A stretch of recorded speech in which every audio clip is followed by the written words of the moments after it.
Yanga kithubutu kushinda tu, mashabiki wa Yanga waje wachome moto nyumba yangu pamoja na magari na kila kitu vichome moto. Wachome moto wananipa mimi kama wachome moto. Okay, mtazamaji wa Alena TV pamoja na BBM TV, nimekuja mtaani kumtembelea mganga wa Yanga kuhusiana na mechi ya Young African pamoja na Silver Strikers, hatua ya awali mkondo wa pili ambapo Yanga alipoteza akiwa ugenini, alipoteza bao 1-0. Sasa nimekutana na mganga wa Yanga kitaani kwake, atueleze mchezo utakuwa namna gani na nani atapata matokeo siku ya mchezo huo. Mambo vipi? Shwari ndugu yangu, nakwaje? Safi, kwema. Kwema kabisa. Bana, kesho Young African atakuwa dimbani katika dimba la Benjamin Mkapa na kiingilio ni bure. Je, kwa maono ya kwako wewe, unaona Yanga kweli anaenda kupata matokeo kwenye mchezo wa kesho? Kesho kuna mawili kwa namna ambavyo majini wangu amenipa taarifa mpaka sasa hivi wakati nafanya. Na una majini kabisa. Mzee na majini wengi. Afu sasa nilikuwa nimesahau kuambia kitu kimoja. Katika mechi ambayo nimeongoza kutuma majini wengi ni mechi ya Jumamosi ya Yanga dhidi ya Silver Strikers. Nimetuma majini takriban 1000. Sijawahi kutuma majini 1000, ila kwenye mechi hii nimetuma majini 1000 kuhakikisha Yanga anaondolewa. Hakuna cha nini. Kesho mtamuona Pakome ni mzito, kesho mtamuona Boka Kimbii, kesho mtamuona Max Zengera na katika viuno mle uwanjani. Subirieni mtaona. Mganga wa Yanga maneno yako lakini hao. Ndugu yangu, mimi sijaje kuongea uongo. Wewe mwenyewe unajua. Mimi ni Sharifa, mimi siwezi kuongea. Kwa nini naongea uongo wakati mimi naamini? Mimi na msikiti kabisa ambao nasalisha watu wananiamini. Lakini wewe kwa nini unasema kwamba Yanga atapata matokeo kwa aina yoyote ile? Kwani sababu ya kuingia bure mashabiki si ili Yanga ashinde? Sio kwa sababu labda ili mazibu mtu ni ili Yanga ashinde. Sasa kwa sababu mimi kwa kulijua hilo, ndio maana nimewatuma majini 1000 ili kuhakikisha kwanza mashabiki tu wote wa Yanga watakoingia. Yaani shabiki wote wa Yanga ambaye atakayesubutu kuingia Yanga uwanjani bure atakipata cha mtema kuni.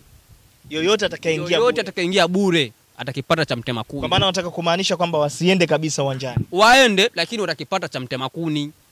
Yoyote ambaye atakayediriki kuingia bure, shabiki wote wa Yanga. Mimi ni Sharifa ambaye nina uwezo mkubwa sana mzee. Naweza nikakupoteza hapa na kanzu yako sasa hivi hapa. Ninakupoteza. Unacheka, ninakupoteza wewe hapa. Ndio. Mimi ni Sharifa mkubwa sana hapa mjini. Okay, sasa watu wanataka kufahamu kwamba wewe ni kutokana umeanza kuona wakanyagia Yanga, ni kutokana walikuwa unawadai milioni 40 hawajakulipa.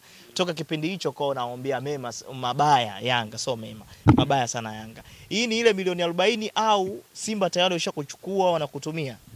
Ni milioni 40, lakini pia kwa sababu ya mashabiki wa Yanga pia kunitokana. Nimeposti content juzi, kupigi kofi ndugu mwandishi, mbona tutemeka? Nimeposti content juzi, nikaambia kwamba Yanga hatashinda. Ile post mpaka hivi tunavyoongea na comment zaidi ya 4000, lakini comment 3000 ni matusi za mashabiki wa Yanga. Sasa hivi mimi niwezi kuwakomoa mashabiki wa Yanga, ni kuhakikisha anasurubiwa siku ya Jumamosi. Apati matokeo. Apati hata shot on target, ni mpira kina nini pa juu. Wale majini nimewaweka mzee. Lile goli tu la kwanza, tu ambao anakaa yule golikipa wanali wa Silver Strikers, nimeweka majini 200. Majini 200. Lakini utabadilishana pia magoli.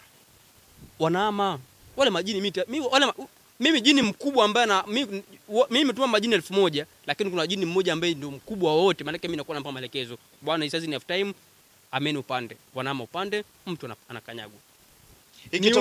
Ikitokea Yanga akapata matokeo siku ya kesho, wewe kama mganga wa Yanga utawaambia nini? Utawaambia nini mashabiki ambao ulikuwa unaambia bana Yanga hatopata matokeo siku ya mechi ya Yanga na Silver Strikers? Ndugu mwandishi, unajua kabisa kwamba mimi nakaa Mbezi Beach Uchuani. Hapa nilipo. Kijana wangu nichukulie nalia hapo, nichukulie hati yangu ya nyumba hapo kwenye gari. Hivi tunavyoongea mimi na wewe, ninakupa hati ya nyumba. Thamani ya gharama ya nyumba yangu ni thamani shilingi milioni. Napewa hati ya nyumba jamani, nakaa nayo. Lakini pia kwenye nyumba yangu kuna gari kubwa za thamani. Gari ambayo ina thamani ya bei ya chini ni shilingi milioni 100. Na kukabidhi wewe vyote. Yanga kithubutu kushinda tu, mashabiki wa Yanga waje wachome moto nyumba yangu pamoja na magari na kila kitu vichome moto. Wachome moto wananipa mimi kama shahidi. Wachome moto. Mimi Yanga kithubutu kushinda, waje wachome moto.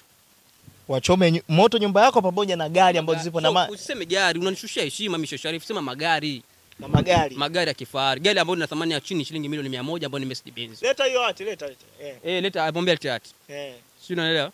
Kwa hiyo ndio ahadi yako kwa bana mganga Yanga ameweka ahadi kwamba analeta hati ya nyumba pamoja na magari yake, kwamba Yanga kesho akipata matokeo ya aina yoyote ile, yani ya ushindi tunamaanisha, basi nyumba yake ichomwe moto pamoja na magari ambayo yapo katika nyumba yake ile. Hiyo ni ahadi ya mganga wa Yanga. Huyu hapa niko naye, nazungumza naye muda huu. Mganga wa Yanga, una hasira sana na Young Africans. Lazima afungwe mzee. Hakuna namna yote. Au wewe ni shabiki wa Yanga?